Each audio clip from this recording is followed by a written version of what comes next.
Okay, good. So those who don't want to become an entrepreneur, they can walk out. I'm just kidding.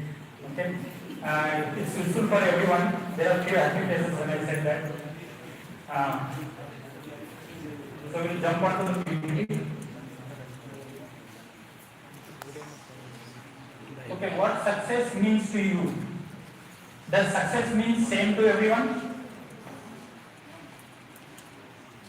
It differs from person to person, and it also differs from an entity or organization to organization.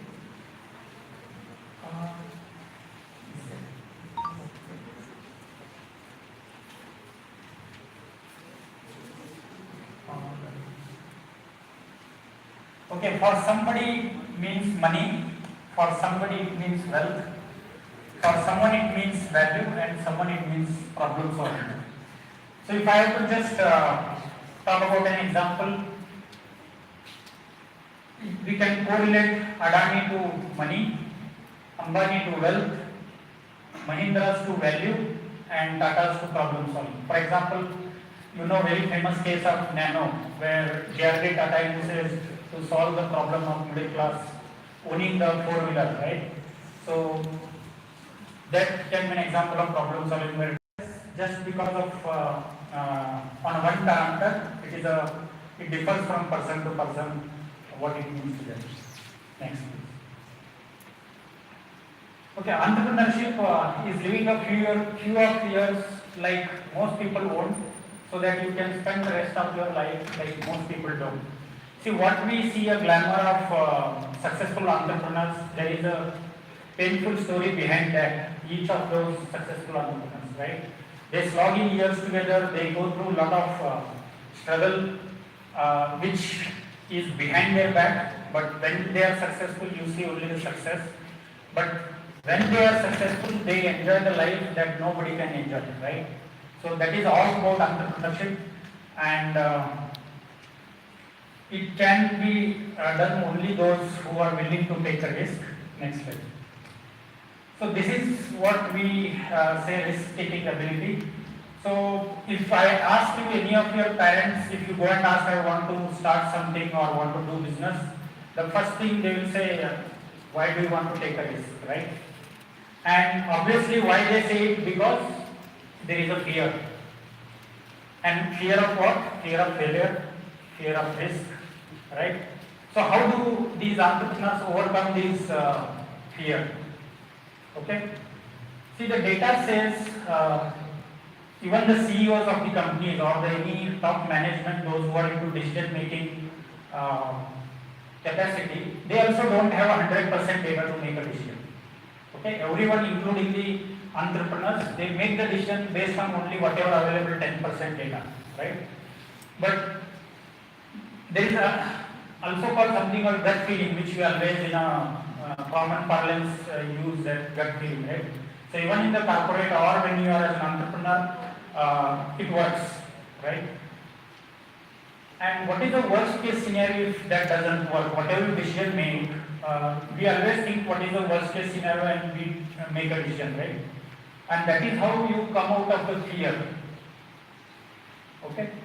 And those who are unscared about fear or the risk that you foresee, those are the people who succeed, right? And it is not always that every decision is the right decision, but when you make the decision, the next time when you make the decision, you learn from the previous mistakes, right? So this is how you come out of fear, and that's the way to become an entrepreneur. Next slide. So there is a very famous quote, if you run well, people will come to you and offer 90 shoes, right? If you go around asking for 90 shoes, in order to start running, no one will offer. So that is what we say, you need to start. Then all the resource mobilization or the support will come. But if you wait until you get all the resources, all the support, then it will remain always at the conceptual stage, right? Next slide. Okay, we will talk about a bit anatomy of an entrepreneur, how it looks like. So, brain, the brain of an entrepreneur are always scouting for different ideas. Okay, they keep looking for different ideas and they keep evaluating those ideas. And their eyes, they are looking for different opportunities. Okay.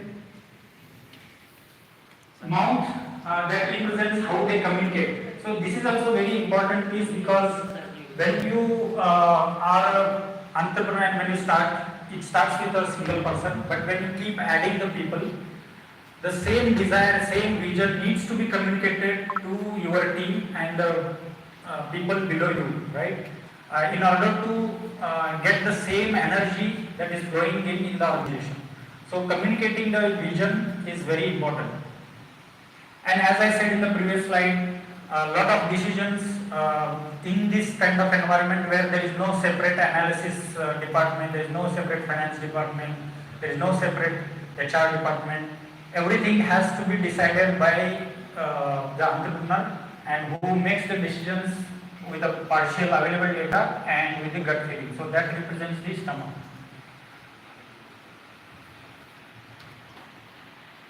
Feet dream high but stick to the ground.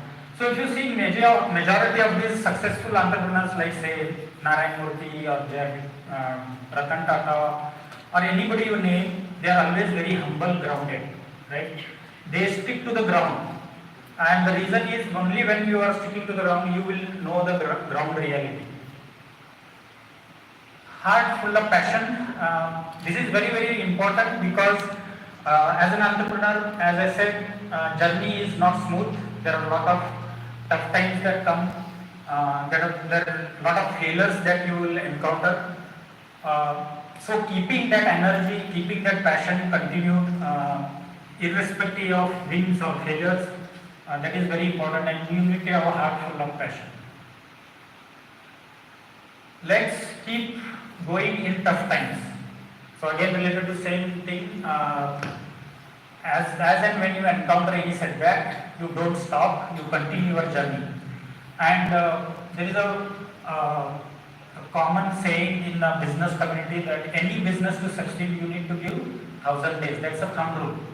Okay, what usually do is we start something, we wait for 6 months or a year. If it doesn't succeed, we just stop it, right? Or we change it. So that's not the case. You need to hold on to your businesses for at least 1,000 days. Only then you will start seeing some results. Next slide. Hope you must have heard about this word unicorn. Have you heard about the word unicorn? It comes up a lot in the news nowadays, and we as in India are progressing very fast in terms of getting new unicorns every year. And as of now in India we have 117, that is in the last 2024, 117 unicorns. And unicorn is any private company whose valuation is $1 billion and above. So one of the reasons why we see rise of these unicorns is because of favorable business environment that we see now. There are a lot of government schemes and there are a lot of different subsidies available for the startups that are promoting this culture. And there is also it's a number game, right? Anything business is number game. We are the most populous country. We are the most young population country.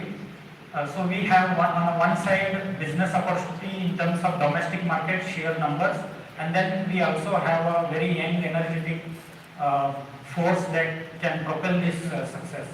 And that's why we see a steady rise in these unicorns.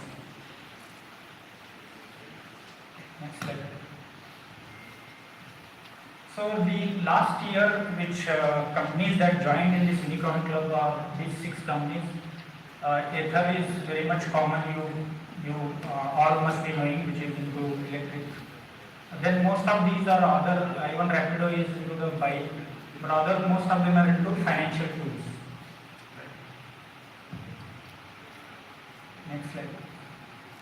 So we'll just see few success stories so that you can correlate See, I have taken very few examples, and the examples where they have come from a very